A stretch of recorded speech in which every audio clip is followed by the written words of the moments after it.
Every one of us has that capability in our brain to build genius. It is not until you really get good at letting go that you can advance into your bullish and brighter future. We are awesomely powerful beings. Most of us have blocked our intimacy with our true power. Need motivation? Watch a top 10 with Believe Nation. Top 10, I got a top 10. Got my motivation high for my top 10. Gotta learn from the wise women and men. All my life, like 9 and 9. For my top 10, top 10, 9 and 9. This one's for my top 10. Hey, it's Evan Carmichael, and I make these videos because chances are you are the most ambitious person in your circle, but you know you're capable of more, and you get that push by surrounding yourself with the best. So today, let's learn from one of the best, Robin Sharma, and my take on his top 10 rules for success. Enjoy. Okay, let's kick it off with rule number 1. Clean out your ecosystem. Clean out your ecosystem. We all have an ecosystem. That could be your friends. It could be the influencers you follow on social media. It could be the places you work. It could be your home. It could be your city. It could be your street. We all have an environment, and your environment profoundly shapes your energy, your creativity, your performance, and the way you live your life. So you want to upgrade to your next level of world class. You want to remove any form of toxicity or low energy. Just the benchmark or the meter is basically what things bring you joy versus what things decrease your positivity, and move towards the activities and the people and the places and the spaces that fill you with joy this year if you really want to have revolutions of increased performance, productivity, and happiness. Rule number 2, get rid of distraction. People's phones are costing them their fortune. So how do I do it? One of the rituals in the book is the tight bubble of total focus. It's based on Edison's Menlo Park. There's a great documentary on what he did, but essentially him and his band of co-geniuses would leave the world, go up to this hill to Menlo Park, where they could get into flow state. To give credit where it's due, Mihai Csikszentmihalyi, University of Chicago, came up with that term, flow, when we're at our absolute best doing magical things in our performance. But that only comes when we get away from the world. So you can play with your phone, or you can be monomaniacally focused on being a history maker and legendary. You don't get to do both. And so building periods of time in that tight bubble of total focus where you leave your phone in another room, where you train your team, or if you don't have a team, you just don't have any distractions. And you ask yourself, what is the one thing I could do that would allow me to go out in the world and bring my magic to the world? The human brain has a phenomenon called transient hypofrontality. The neocortex, as you know, it's the seat of thinking. It's our monkey mind. It's all the chattering. It's the stuff that says, Tom, you can't do it. Robin, you can't do it. What would they think? What if I fail? What if I get laughed at? That's all the neocortex. It's the crown jewel of brain development. Not our primitive brain, crown jewel. But there's no genius in there. Now, here's what I mean. When we get away from distraction and we find our Menlo Park, or we go work in a quiet place and we get lost, the neocortex actually shuts down. That's why it's called transient hypofrontality. For a short period of time, our thinking shuts down. The whole model is in the book. And we actually go from brain waves at beta, down to alpha, down to theta, and maybe even delta. And we stop thinking and we go into flow. In other words, the advanced minds of the world, the great geniuses, Galileo, Da Vinci, Steve Jobs, they weren't in the neocortex. They got away from the world for bursts of time, which allowed them to access the human capability we all have to get into flow state and access insights that they went out in the world and then executed on with a world-class team, which totally changed the game.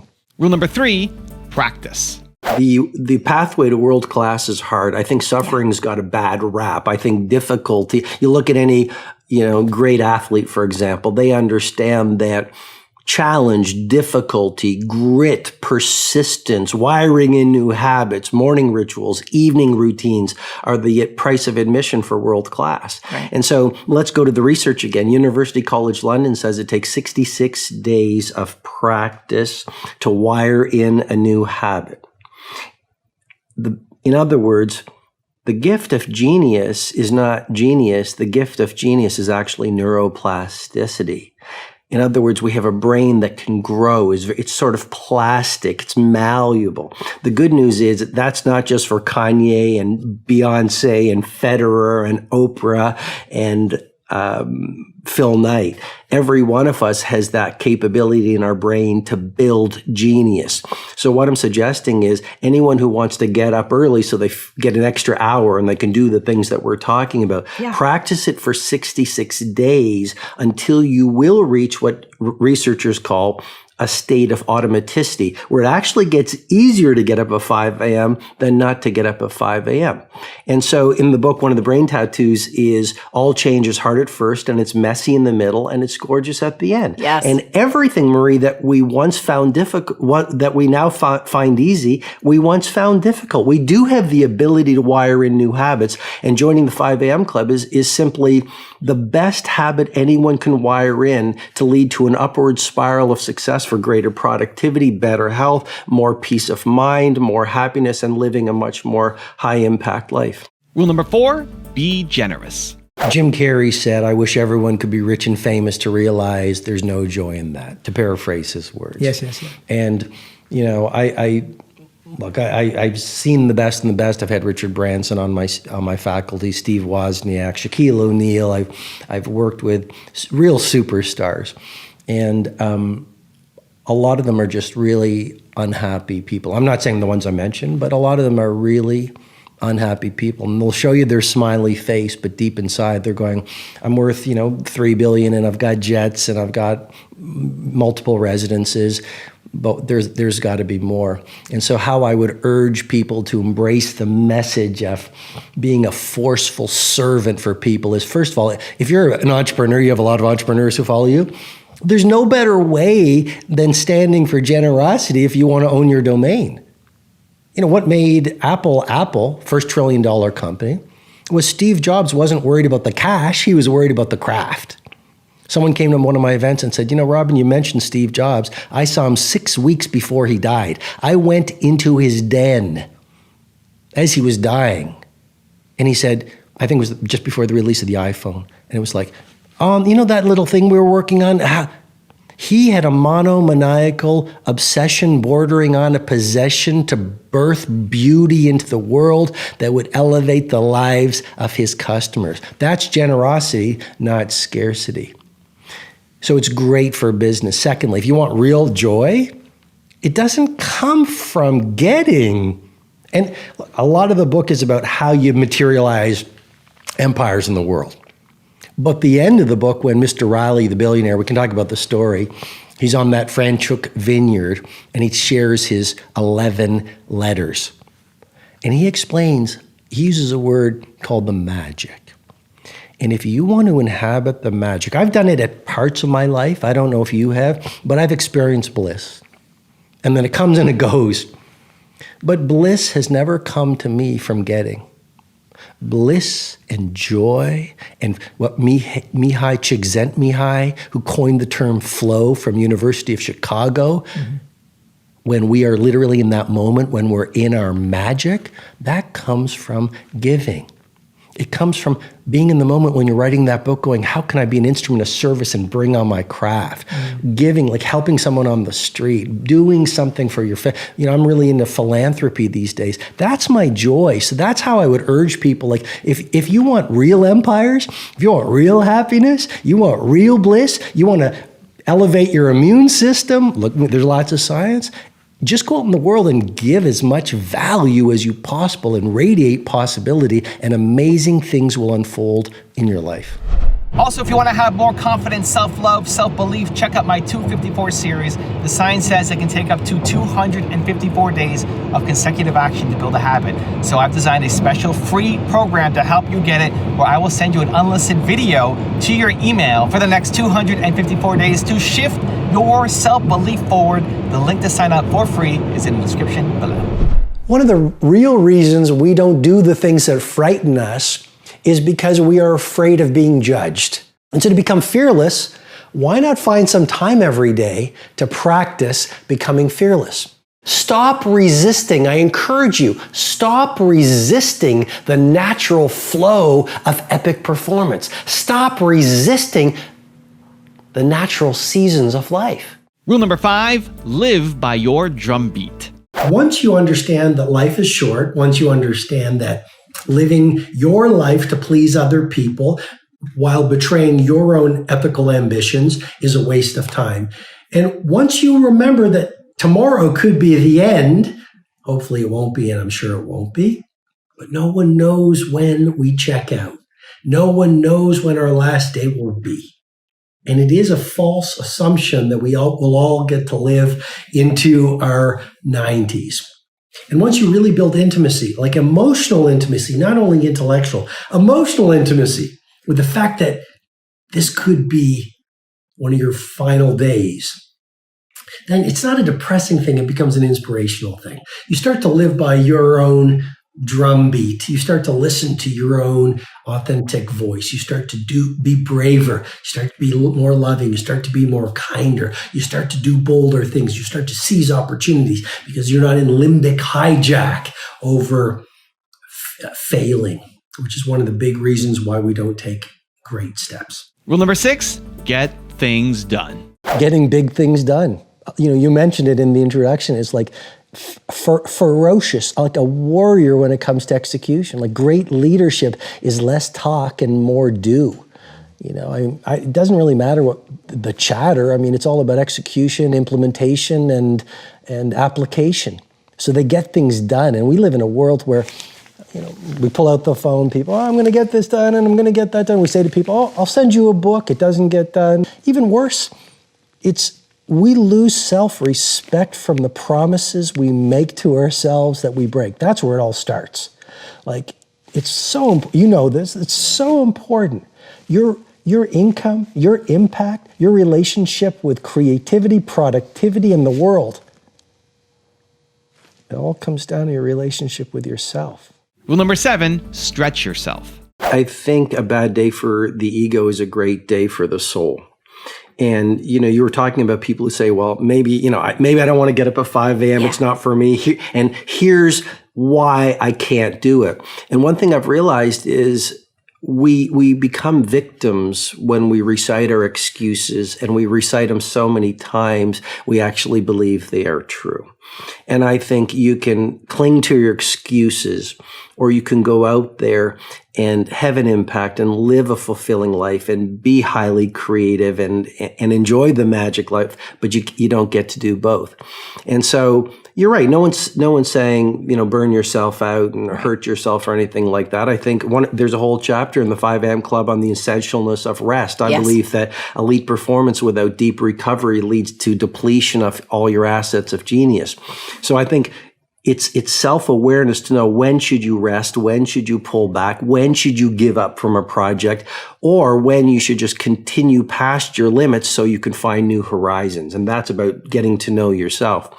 But I think growth comes from stretching ourselves. Rule number 8, let go. One of the greatest of all spiritual pursuits is learning how to let go.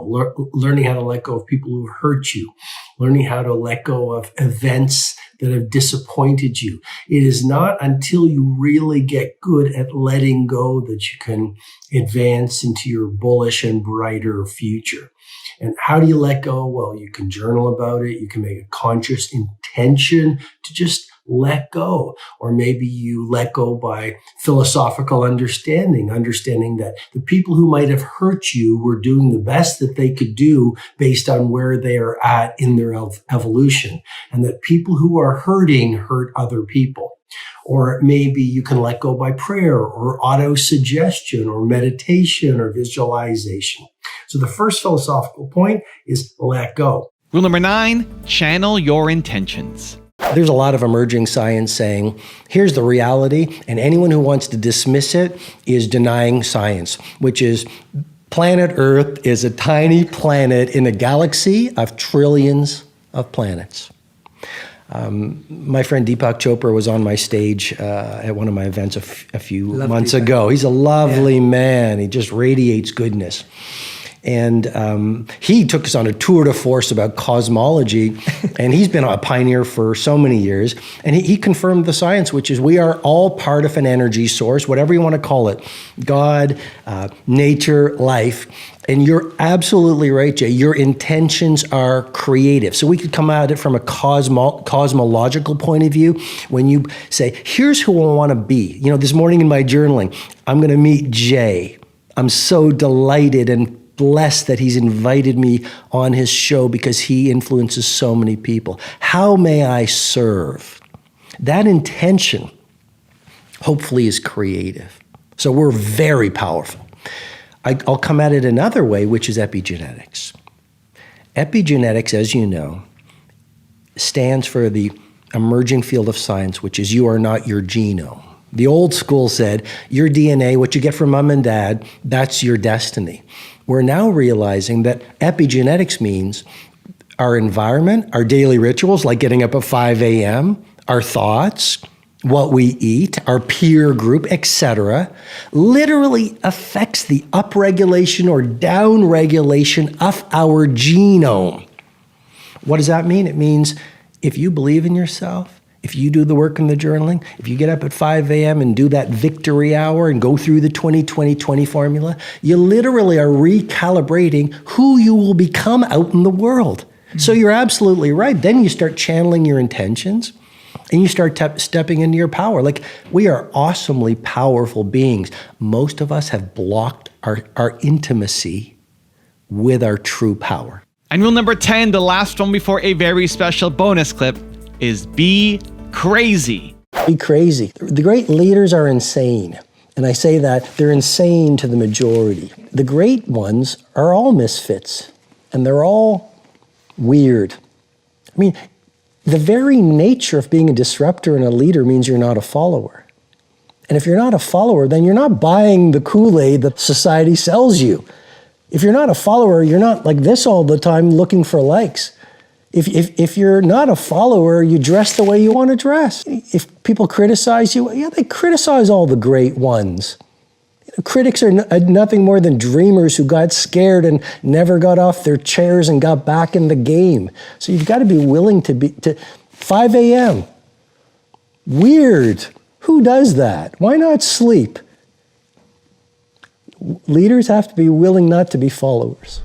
Now I've got a special bonus clip that I think you're gonna enjoy, but before that, it's time for the question of the day. I wanna know, what was your single biggest takeaway from this video, and what is your plan of action for the next week?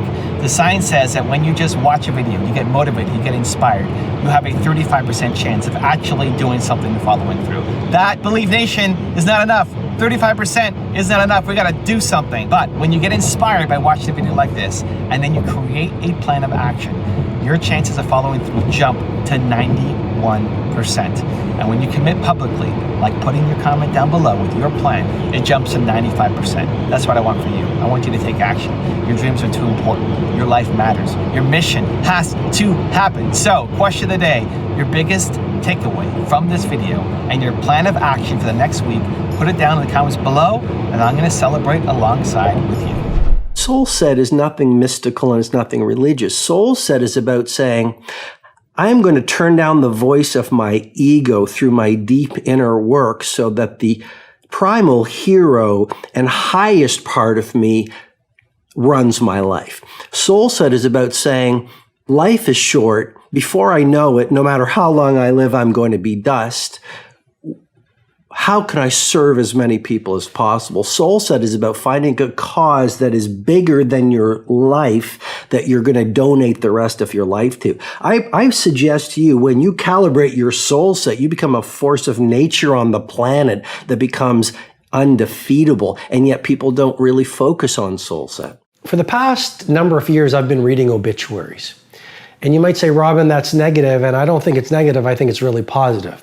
Because I think few things are as powerful to wake you up, to remind you about what's most important, to fuel your energy, to get you into the game so you let go of your fears and you do what you need to do to get big things done than connecting to your own mortality.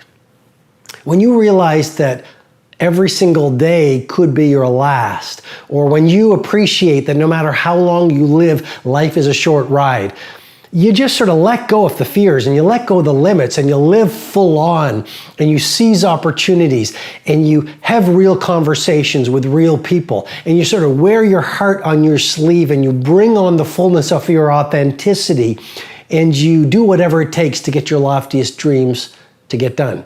And so I read these obituaries and it reminds me about what life is all about. And relatively recently, I've started walking in cemeteries. I was in Mauritius a little while ago. It's, I don't know if you've been to Mauritius, but it's this paradise on earth. It's this tiny island about 4 hours off the coast of Cape Town. And I've been to Mauritius a number of times. I was there to give a big leadership event. You know, I talk about leading without a title. So it was filled with iconic CEOs and people running big industries and big companies and entrepreneurs and startup people. And it was really wonderful. But I also took about a week and a half just to refuel and to work on my new book and to reconnect with my values and to set myself up for the coming months. And one of the things I did was I went for a long walk. I love walking. I find interesting, like I find a lot of the most creative people and most productive people in the planet, they all have one thing in common. They have the routine of walking on a regular basis.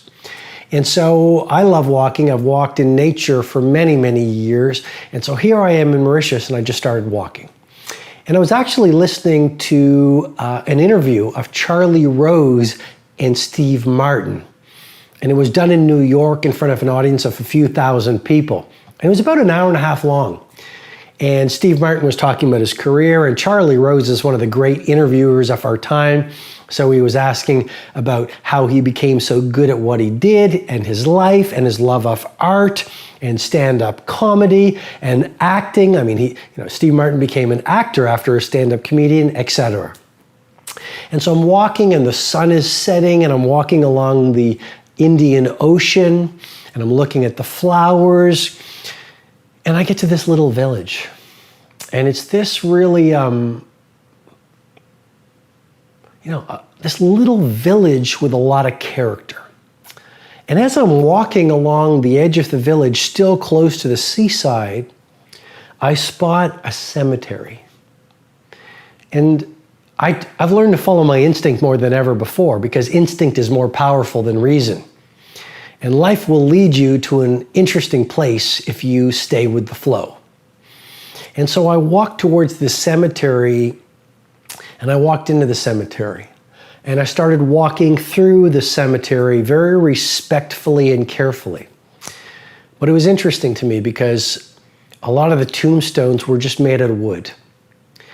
And somewhat sadly, some of the wooden crosses were actually really, really small. And you could tell that the grave sites were of kids. And as I walked through the cemetery, I saw these crosses and I saw some tombstones. Some looked very old. A few graves looked fresh. And it reminded me really about the shortness of life. I mean, Marcus Aurelius has written one of my favorite books, The Meditations of Marcus Aurelius. And actually, he didn't write it. Marcus Aurelius was a Roman emperor. And during a long military campaign in his journal, he wrote his thoughts and his philosophies. And someone found those diaries, those journals, and made them into this book called The Meditations of Marcus Aurelius. And he does talk about the shortness of life. And so does, Epictetus and a lot of the great Stoic philosophers. And being in this cemetery and walking through it with great delicacy, it reminded me how short life is. And it reminded me we all have hopes and dreams and we never know when those dreams are going to get dashed. And we never know when our last day will unfold. Some people will wake up tomorrow morning, they'll get in their car You know, they'll take a shower, they'll have their coffee, they'll say goodbye to their loved ones, and that will be the last day that their loved ones will ever see them. You know, some people on the planet the day after tomorrow will go into their doctor's office to get the result of a routine checkup, and the doctor will say, sit down, I've got some sad news for you. And they'll be diagnosed with maybe some kind of a terminal illness. I mean, accidents, illness, tragedy, catastrophe is also a reality of humanity. And so what I'm suggesting to you is do whatever it takes to be in the moment and to stay positive and to stay on your game and to optimize your craft and to spend time with your loved ones and to take care of your fitness and to learn something new every day and to enjoy the beauty of sunsets and star-filled nights, and at the same time, as much as possible, please do not lose perspective. Stay connected to your mortality. You know, Steve Jobs in that famous Stanford speech said it really well. You know, you are naked. You have nothing to lose. And he learned that when he connected to his cancer. And so maybe you will install a ritual once a month. On the way home from work, you will pull over to a cemetery and you'll spend 5 minutes even in meditation, looking at the tombstones, looking at the crosses, studying the graves, or whatever your tradition is in whatever nation you're from, because not every tradition I know has the grave sites. Sometimes it's the funeral pyre, which really reminds me that life is really short and you never know when your last day is going to be. And so just build some kind of a routine to remind you on the shortness of life, so that you tell the people you love how you feel about them, so you write the letters that need to be written. And I know people don't write letters, but writing a letter to someone you need to express forgiveness to or gratitude to is really powerful. Pursue the projects that will allow you to be the legend of your industry. Chase the passions that fuel your joy and live every day as if it was your last, because we never know when our last day will show up.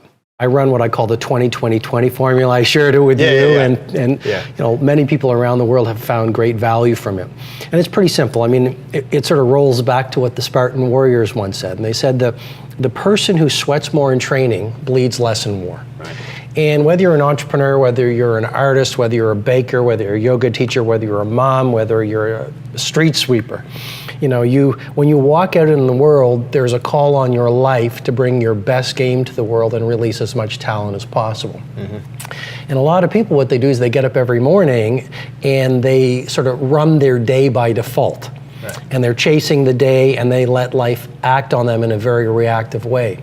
And so I think what we want to do is see ourselves as warriors of some sort, where we take from 5 to 6 every morning and we prepare ourselves mentally, physically, emotionally, and spiritually. And so to give a tactic to your many listeners, it's the 20-20-20 formula. First 20 minutes as soon as you get up, 5 to 5:20, intense exercise. And that's going to do a whole bunch of things. You know, a lot of my work is very science-based. And it's going to create a pharmacy of mastery. So you're going to release dopamine, which is the motivational neurotransmitter. You're going to reduce cortisol in your brain, which is the fear chemical. You're going to release serotonin, which even if you're cranky, you start to feel good. You're going to release BDNF, which scientists are calling miracle grow for the brain, which actually allows your brain cells to repair from stress. I mean, this is exciting to me. Yeah, it is. Right, so that first 20 minutes, you rewire your brain. What else do? You jumpstart your metabolic rate. What else do? You prepare yourself for resilience against stress, and it just goes on and on. Second part of the 20-20-20 formula, you plan. You pull out a journal, you can do an imprint of your day, which is very powerful, or you can look at your big 5 or your plan. That releases hope, it releases focus, right? Because an addiction to distraction is the death of creative production. Totally. Okay? And then the final part of the 20-20 formula, learning. I mean, he or she who learns the most wins. What made Steve Jobs, or an Elon Musk, is they know more than anyone around them. And so I believe that, the more you know, the more you can achieve.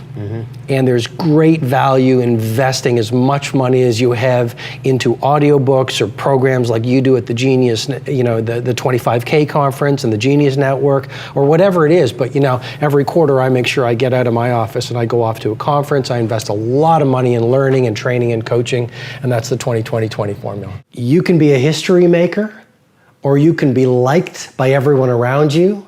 You can't be both. I mean, the very nature of living your personal greatness and doing something otherworldly in our world of ours means you're going to have to think differently from the majority. You're going to have to install the habits and routines that most people don't do. You're going to have to live, talk, breathe, walk, work, produce, create in a way that most people who are card-carrying members of the cult of mediocrity just don't buy into. I mean, you look at most people out on the world today, and this is not judging, this is just reporting, but they're addicted to entertainment, they love gossiping, they're negative, they're toxic. Anyone who wants to do anything great, they want to bring them down, they dismiss the game changers, and they're just coasting through life. And so the very nature of you stepping up your game, living your greatest potential, owning your craft, dominating your field, and living a life that's legendary means you're going to have to leave the 5% and make a decision to live as very few people do. And what does that mean? It means you're going to be laughed at. It means you're going to be ridiculed. It means you're going to be misunderstood because leadership is a lonely sport, and it means you just might be hated. And so there is great value when people start to hate you. Because if you look at Jay-Z, I was reading his biography, and he said, I really knew that I was having influence in the popular culture when people started hating me. If you look at a lot of the great authors, when their books go to #1 globally, a lot of the amateurs actually start to say, oh, that's garbage, I could put them down. I watched a documentary last night on Steve Aoki, the famous EDM, electric dance music DJ who's getting so much traction in the world right now. And he was talking about some of the comments that he sees in the social media. And it was things like garbage and, boring and amateurish music and whatever. Even though he's so skilled. You just watch the documentary called I'll Sleep When I'm Dead. And you just see the skill. And you can just look at any great athlete, and you can look at any great scientist, you can look at any great chef, you can look at any great artist, you can look at any great author, you can look at any great statesman, you can look at any world-class stateswoman. Anyone who has done something at an exceptional level breeds cynics and dismissers. So, the point is simply this: the very nature of doing something that very few people are willing to do means that the majority will laugh at you. Why? Because deep inside, they know they have the opportunity to do something great too. And your example makes them feel guilty. And all I'm suggesting to you with great love and respect is simply this: you do have a choice. You can listen to your haters, you can be one of the haters, you can join the victim herd, you can dismiss people who are doing great things, or you can reach into yourself and ask yourself this fundamental question: what do I want to stand for the rest of my life? Do I really want to rise to mastery? Do I want to get to the last hour of my last day and know that I took every ounce of the human potential I was blessed with, and through easy times and difficult times, I brought it on. And as a result of my values, my mindsets, my heart set, my habits, my routines, my disciplines, I owned my game, and I modeled possibility, and I served lots of people, and I built a great lifestyle. And now it's the last hour of my last day, and I'm surrounded by my loved ones. And even though people threw stones at me, I took those stones, and rather than being knocked down, I constructed a monument of mastery that stands as my legacy. And if you live like that, you'll be one of the great ones. which is my greatest wish for you. You may have read my book, The Monk Who Sold His Ferrari. Sometimes I speak about Ferraris because I don't have a Ferrari, but I love the way that Ferrari rolls. And here's what I mean by that. A Ferrari is in many ways mobile art on 4 tires. A Ferrari in so many ways is a distillation of Enzo Ferrari's philosophy on mastery. A Ferrari in so many ways is a reminder to you and me about what world class stands for. And what I want to really dial into today is this. Did you know that every year Ferrari only produces 7,000 Ferraris? And the point of wisdom or the powerful idea I want you to really think about and deconstruct in your journal tonight after this mastery session is, why go really wide when you can be singularly deep? I'm going to repeat that again. But a great company and a great performer goes really, really deep on 1 or 2 things, and that's how you rise to iconic. We live in a world, I call it the cult of superficiality, addicted to distraction, afflicted by interruption. So we take the trinity of our performance assets, our mental focus, our physical energy, and our willpower. Those are the 3 primary assets of a world-class producer. And we diffuse them, we disperse them around thousands of projects, lots of little things. And yet I think of the 7,000 Ferrari philosophy. You know, they are world-class in terms of producing iconic automobiles, vehicles, but they don't want to be, they don't appeal to everyone. They don't produce hundreds of thousands of vehicles. They want to do a few products. They want to bring out a few things, but do them really, really well. And that's really the craftsman's mindset. That's how craftsmen think, or craftswomen. It's do a few things, but do them really, really well. You are an artist. My invitation to you is to produce poetry in terms of your work that the world reveals as mastery. You know, and that is really all about bringing rigor to your game. It's not about doing a lot of things, it's about doing one thing well. Because the secret of genius is not complexity, the secret of genius is simplicity. You look at any genius entrepreneur, you look at any genius producer, you look at any genius athlete, they're not doing 5 sports, they're doing 1 sport incredibly well, and then putting in the training time to be monomaniacally focused so that they become otherworldly brilliant at their one thing. And I guess what I'm suggesting to you ultimately is this. Think about the 7,000 Ferraris philosophy.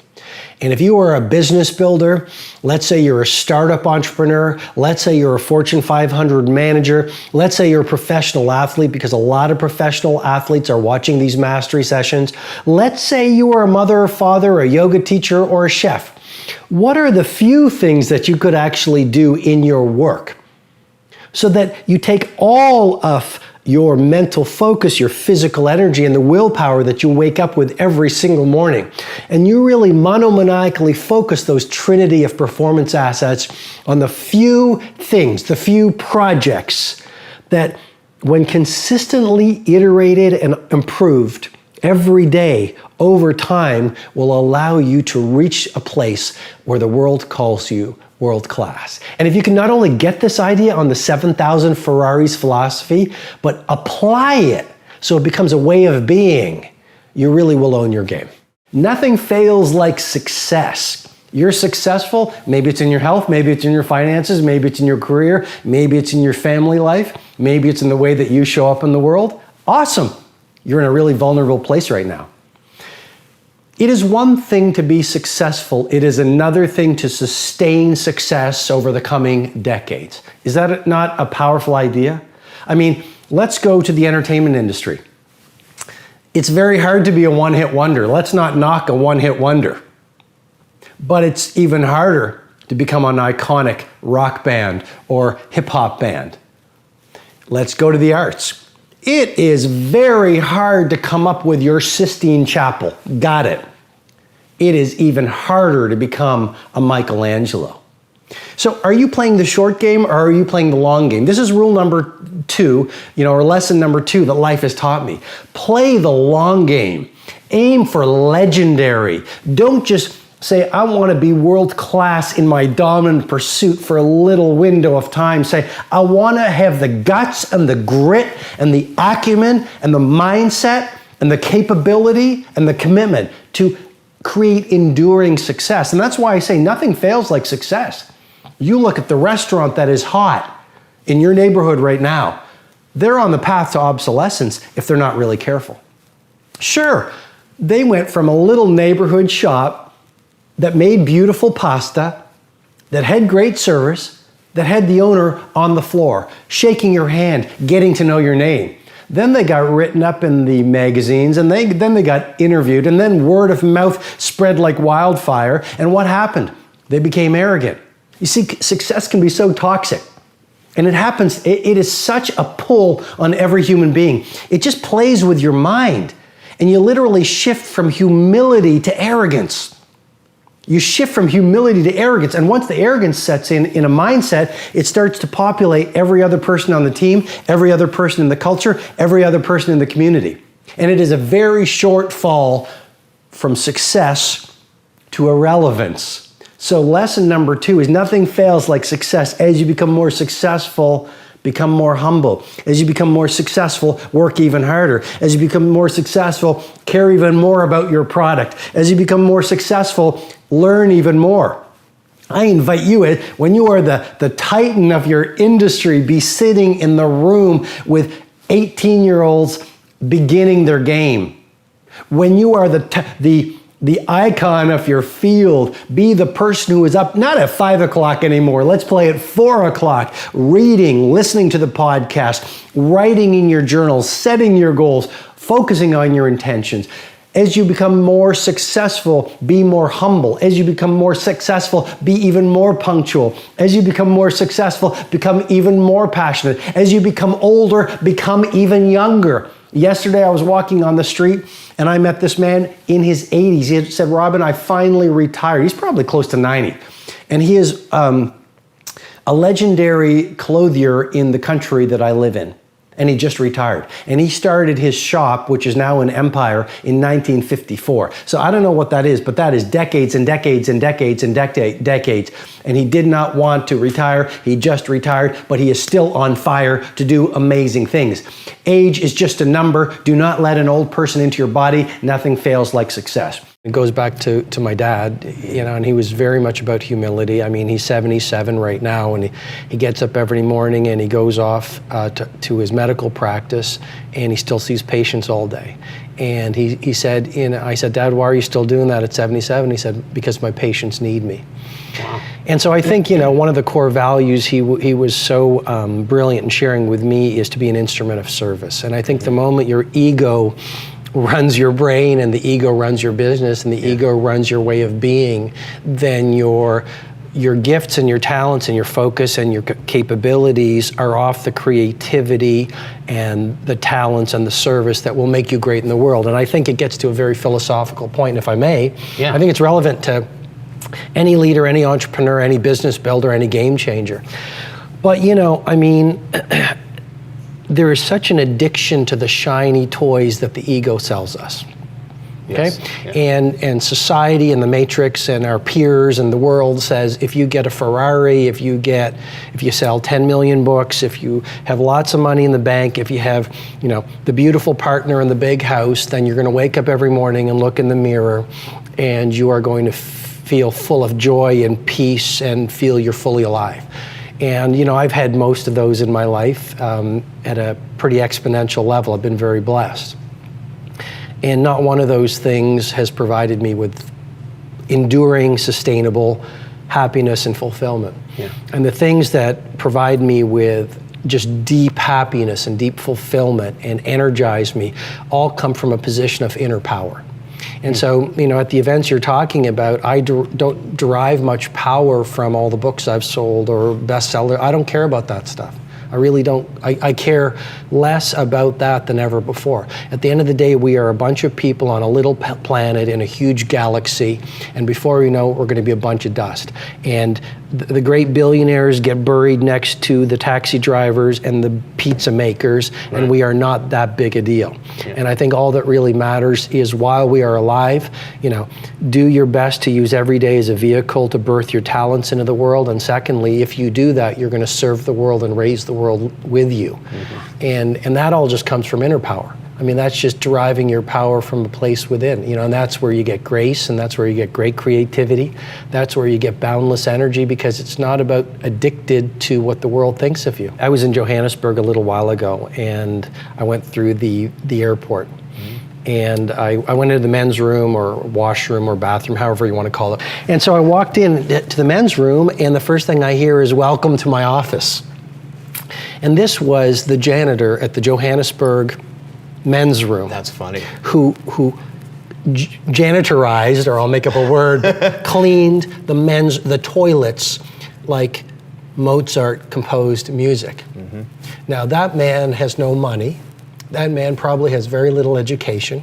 That man is judged by the world as having an unimportant job. Right. And that man is a hero, could be a hero to millions of people. Why? Because he actually saw himself as an ambassador to South Africa. And his passion was palpable. And his visceral commitment to doing work at the highest level was like you don't see even from the CEOs. Right. And all I'm saying is, even the person with the broken heart, the person who's down on their knees, whether they see it or not, they have a choice to rise above their circumstances. And leadership and humanity is a testament to the people who have done it. I mean, you you look at Mandela, 27 years in imprisonment. When his son died, he wasn't allowed to attend the funeral of his own son. He said that was one of the great pains of his life. And what did he do? The victim looks at something like that, torture, and says, "I am broken." And they give up, and they close their heart, they close their mind, they close their creativity, and they blame the rest of their life on what happened to them. But Mandela, what he chose to do was to use it as an opportunity, because actually, the things that break your heart, if you choose, can open your heart. Fear, the world says fear is bad. Fear is only an opportunity for bravery training. And what he did was he used those 27 years of torture to open himself mentally, physically, emotionally, and spiritually, to the point where when he was released and became the president of South Africa, he invited his jailers to sit in the front row at his inauguration. And he was asked why, and he said, "Because if I don't, I'd still be in prison." Right. And that's a long way of saying, but we do make excuses because we are very good at self-deception. Because if we actually had to face the responsibility of playing with our bigness in the world, we'd have to let go of our addiction to our excuses and leave what's safe. Am I making sense? No, totally. Here? No, you're totally making sense. You'd have to leave what's safe. I mean, we are addicted to crisis sometimes. It makes no sense. We are addicted to pain. And we'd have to actually leave the pain to go out to the possibility of pleasure and joy and greatness. And believe it or not, that frightens us. Right. So we make these excuses, and then we blame people. "Oh, Joe or Robin, I don't like the way he looks. He speaks differently." But subconsciously, as you're suggesting, those are just our protective mechanisms to avoid owning the responsibility of our brilliance. The traits that make you strange are the gifts that make you special. And so I know you're different, because you wouldn't be here with me now if you didn't feel you're different. You probably don't fit in with most conversations. I sure don't fit in with most conversations. I don't know a lot about most things that most people talk about, because I don't participate in the majority. Right? I don't participate in the news. I don't like to gossip. I like to encourage people versus diminish people. I like to be productive versus busy. I like to be creative versus complacent. I like to create value versus take from other people. I like to move into my present and future versus get stuck in the past. I like to be fast versus move too slow. I like to be a leader versus a victim. I like to believe in possibility versus get stuck in rational thinking, because the instinct is so much more powerful than intellect. And all I'm suggesting to you is simply this. It's the very things that make you different that make you authentic. And if you don't fit in, I just want to share with you, I've never fit in. And the very nature of anyone who's living a visionary life, and you are living a visionary life, no matter what you're doing, let's not get trapped in labels. Oh, I'm just a coder. I'm just a receptionist at a restaurant or in an organization. I'm just a yoga teacher. I'm just a gym manager. I'm just a chef in a restaurant. I'm just a teacher. People always say this when I interact with them on the social media. I'm just an entrepreneur. I'm just a student. No, you're not. I'm just a mom. I'm just a dad. No, you're not just. You're very special. There are no extra people on the planet today. And I just want to say to you and validate for you and encourage you, those things that other people might not get, those are your gifts. You might be awkward. Awesome. You see the world through a different lens. Steve Wozniak, who was on my stage at the Titan Summit Zurich, the co-founder of Apple, one of the best people I've ever met. He would not have been able to create the Apple platforms and products that he created if he didn't see the world through a different set of eyes. Steve Jobs saw the world through a different set of eyes. Travis Kalanick of Uber saw the world through a different set of eyes. Jeff Bezos of Amazon saw possibility. Let me have an online store that initially sells books. John F. Kennedy, Martin Luther King Jr., Mother Teresa, Rosa Parks, Jean-Michel Basquiat, Beethoven, Michelangelo, who did the Sistine Chapel, and in Florence, David, Jonas Salk, Tesla. We could just go on and on and on and on. These people were misunderstood because the nature of a genius is to not fit in. One of my brain tattoos that I've become very well known for is, no one will believe in you until you believe in you. And so good people often become seduced by the chatter of their loudest fears. And what I mean by that is we come up with a great idea. Let's say it's to start a project that will allow you to lead your field. Let's say it's an idea for a new product that will allow you to grow a new company. Let's say you come up with an idea for a new painting if you are an artist. Let's say it's an idea that will allow you to take your fitness and your wellness and your longevity to a whole new level of wow. And pretty shortly after you come up with the idea, your ego starts screaming. Because we are good in our comfort zones, but the moment we start to go blue ocean around our next level of mastery, our fears come up because we're going out into the unknown. It's human. If you were to look at the psychobiology of it and you were to study the pure biology of it, there's a term called homeostasis. Human beings are hardwired for a steady state. And that kept us alive. So literally our heart beats around the same amount, the 72 beats per minute, and our blood pressure is within a small bandwidth, and that allows us to survive. But what happens is when we come up with a new idea and when we see a new opportunity and we start to leave our comfort zones into the zone of the unknown where greatness lives, we get scared. And the true heroes and the true titans and the true masters, those people are not fearless. Those are people who have just practiced walking into their fear and living on the razor's edge consistently to the point where they're comfortable amid their discomfort. And that's the great opportunity for you, not to avoid fear, but to be comfortable in the unknown, to be comfortable when you're terrified. And that really is what the great artists, the great entrepreneurs, the great titans, and the great masters are very good on doing. So the first reason good people lose is their faith is not as strong as their fear. Or to put it a bit more elegantly, their fears are larger than their faith. And so to be tactical for you, how do you build more faith? Well, you do what you're frightened to do. And it's a practice. A great athlete practices every morning. And a great producer practices walking into their fears every single day.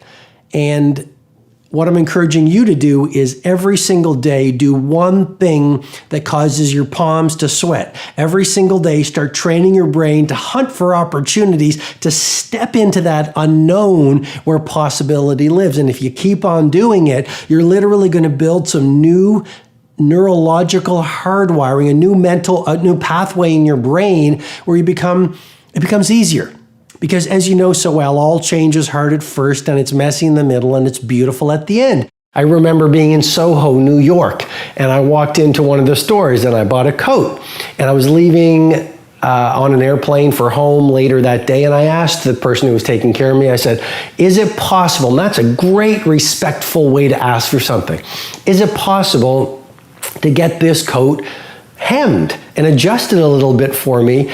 And I said, the thing is that I'm leaving later today. And he looked at me, and I've never forgotten it, because we all have these people in our lives who say one thing or show up in a certain way, and they stay with us for the rest of our lives. And he said to me these words. He said, I'd love to do that for you. I'd love to do that for you.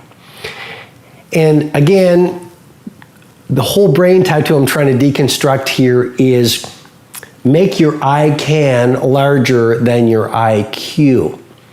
You know, I remember being in Prague, and I asked someone on the other, again, I spent a lot of time in hotels, and I said, is it possible to do this? And here was the reply on the other end of the phone. I think it was someone from the front desk, or maybe it was room service. And I try to eat as clean as possible. So probably it was a request, could I have olive oil and fresh lemon or lemon as the salad dressing? And here's the reply. Just to really lovingly and respectfully and hopefully fluently and elegantly bring this leadership insight home to you. I said, is this possible? And his reply was, anything is possible. So it's really easy to get seduced and stuck into a mindset of can't. You know, someone says, let's start a new business. Someone says, here's a great poetic project that if we release it to the world will help us own our marketplace. And it sounds very obvious again, but ask yourself this, is your default reply a symptom of a mindset of can't, or do you have a mentality of possibility? When someone says, here, read this book, do you shift into can't or can? When someone says, hey, you know what? I'm amped to run a marathon. Do you go, I can't? Is that your default setting in your neurobiological hardwiring? Or do you go, absolutely, or I'd love to do this? You know, it's really, really important, and that is one of the core distinctions of leadership, isn't it? For the next 90 days, your first 90 minutes at work, make it focused on your single most important project. I'll repeat that again. For the next 90 days, the first 90 minutes of your workday, focus monomaniacally on your single most valuable project. I call it your game-changing move. So it might be creating a new piece of code that will revolutionize the marketplace. It might be a new product that when you launch it will fill a need within your industry that no peer is currently providing. I don't know what your game-changing move is, but this is your poetry. This is your magnum opus for the next 90 days.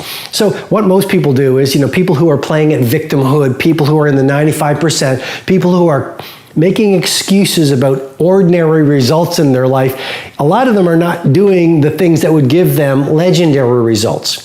And what they do is they get to the office, and rather than using prime time for A activities, they use their best hours watching dancing cats on whatever it is, whatever the video platform is.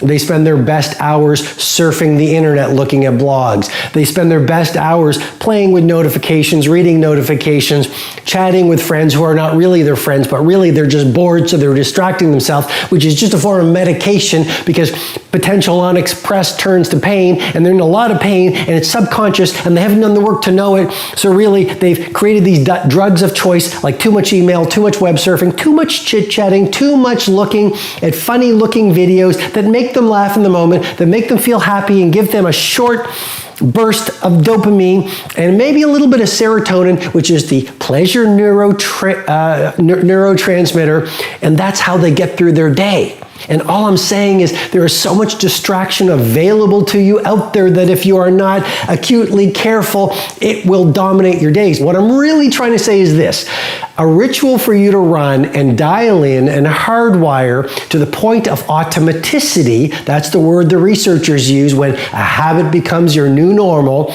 over 66 days, is the 90-91 rule. And to give it to you again so you really remember it, for the next 90 days, your first 90 minutes, create a tight bubble of total focus so that no one can distract you. Turn off your devices, put them in a little plastic bag, put some reminders on your door, maybe some Post-it notes that this is my tight bubble of total focus for the next 90 minutes.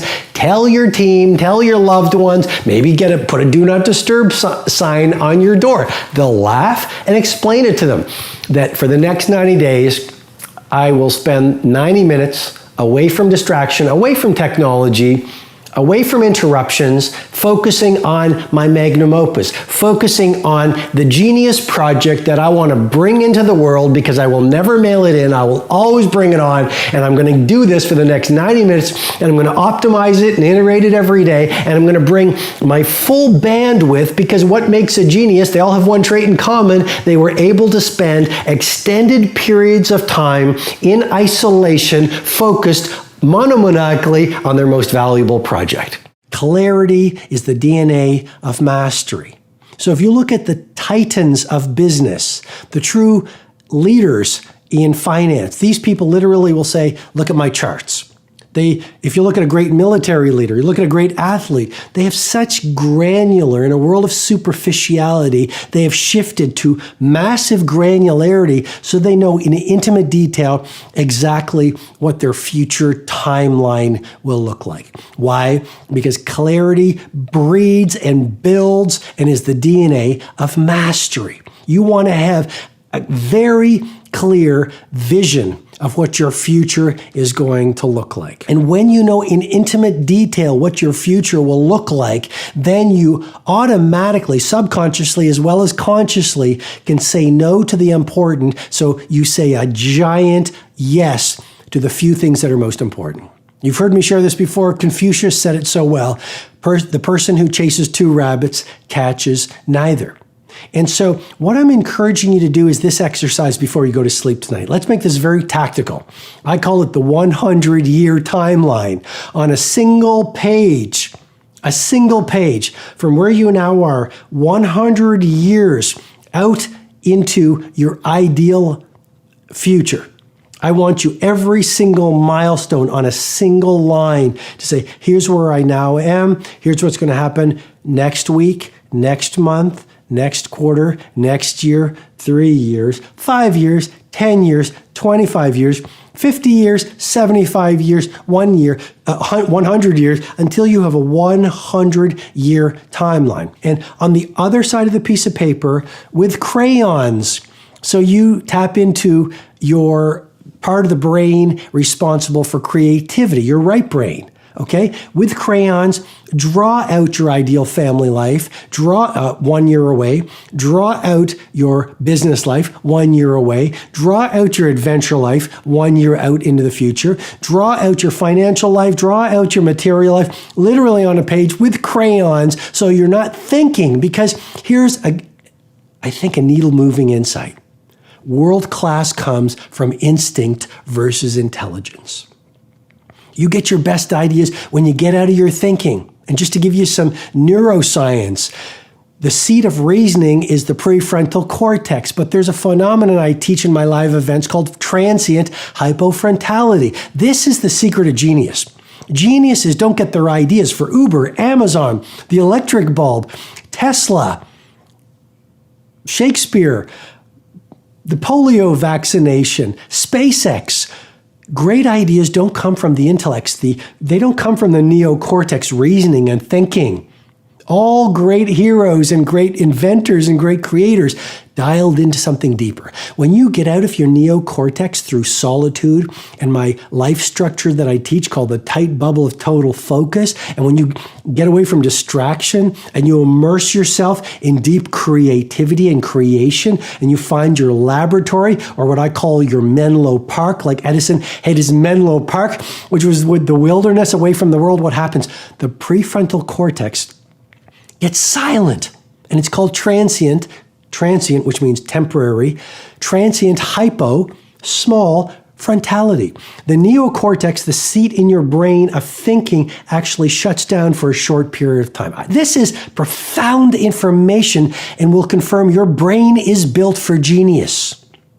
But if you don't do the right things, you're not going to be able to allow the genius to see the light of day. You might have a great mindset, positive thinking, but if you have a heart set full of anger, if your emotional life is sad, if you're disappointed from the past, if you haven't done that, the sweat lodges and the journaling and the body work and the affirmations to really open up a heart set, then you can have the mindset of an Elon Musk. You can have the mindset of a Steve Jobs. You can have a mindset of a Kobe, but you're going to sabotage yourself from world class. And to me, this is the great myth of positive thinking.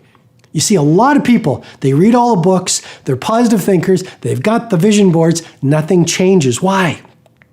Because subconsciously, there's this wounding and a lack of deservability, and it's unconscious. And so they haven't done the work, or you may have not done the work to make the wounds of undeservability and scarcity and the low self-worth. That's why positive thinking alone does not work. This is, to me, a revolutionary insight. And by the way, a lot of the people who teach positive thinking in the past are men. So it's very male mind. And a lot of the people who are pioneers of heart set are women. Heart, empathy, healing. And so self-mastery to me, and this is a pioneering model that I teach at Personal Mastery Academy, it's not just mindset. That's only 25% of self-mastery. And as you know, self-mastery is the DNA of outer mastery. You're never going to perform higher than what's going on within. Mindset is only 25%. Heart set, your emotional life, working from confidence and love and service, and that sense of internal freedom is only another 25%. So those two are only 50%. There's a third interior empire you want to get to world class, which is health set.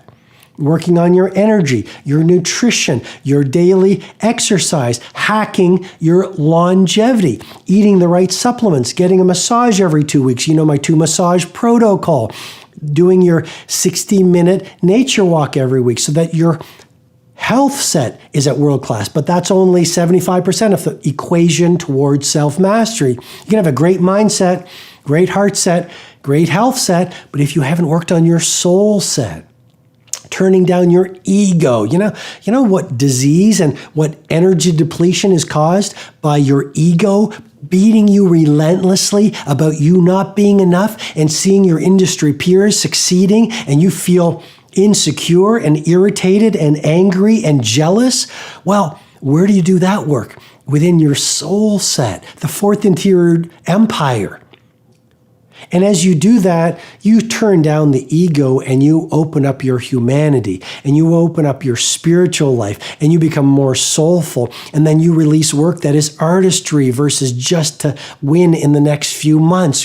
When you literally give your life over to a mighty mission that is larger than your ego, and you literally start to see your work as a ministry for the benefit of humanity. And if you're an artist or an entrepreneur or CEO, manager or coder, a doctor, a firefighter, but literally, if you saw your work as your poetry and your artistry, and you were on a mighty mission that was larger than even your ego and yourself, what would the caliber of your output be? Most leaders, most business people, most entrepreneurs, most human beings have never learned to be masterful communicators.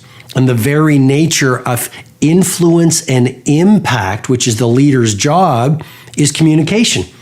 I mean, in school, were you given a communication course? Very few people have been taught that. In your personal relationships, have you read books on communication? Well, that leads to, I mean, in an intimate relationship, or even just with a friend, it's the little miscommunications that over time stack into loss.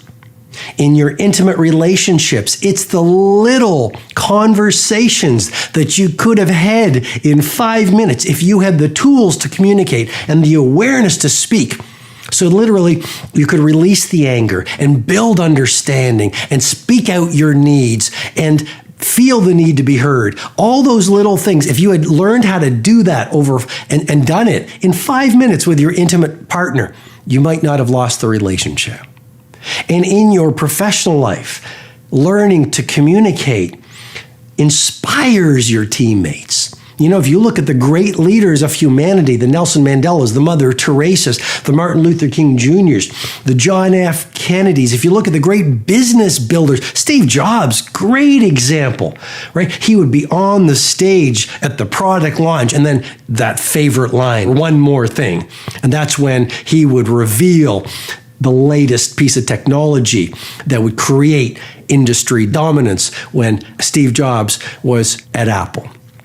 Well, he was a masterful communicator, and Bud Tribble over at Apple called it his reality distortion field. Steve Jobs was a master salesman. He knew exactly what to say to get people to believe in the impossible, to allow their I can't to be less valuable than their I can't.